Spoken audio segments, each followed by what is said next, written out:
Inigo Fernandez naiz, mirra bintxe bertan egin dut, 48 postu bateaet, eta traumatologia inbar dut, hemen Donostin.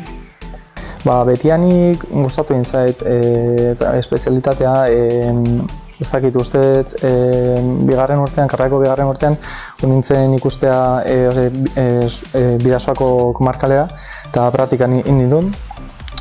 Udan, eta asko gustatu zitzaidan. Ere kirolekin harremana daukadan espezialitatea da, eta ez dakit nire pertsonalitateekin gehien ez dakit dijoan espezialitatea da. Lehenengo gauza, gogo asko dauzkat den hasteko eta mundu berria hau ezagutzeko. Eta, espero dudana da lan asko egitea eta asko ikastea, batez ere.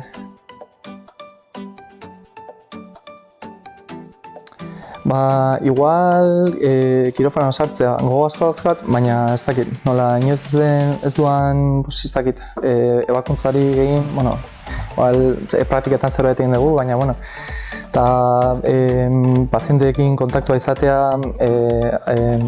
ez dakit, lehenengo aldia bakarrik zaudenean, igual gauza horiek.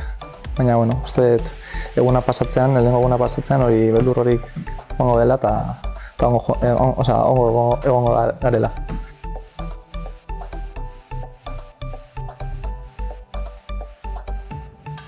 Ni espero dut ere hemen egotea. Habe suerte daukagun, Donostin batez ere ospital handi batean lan egitea. Eta gero ez dakit ere komarkal asko daude, batez etxe ondoan Bidasoko komarkalan lan egitea ondo zen ere. Así que ez dakit, baina hemen gertu, imaginatzen naiz.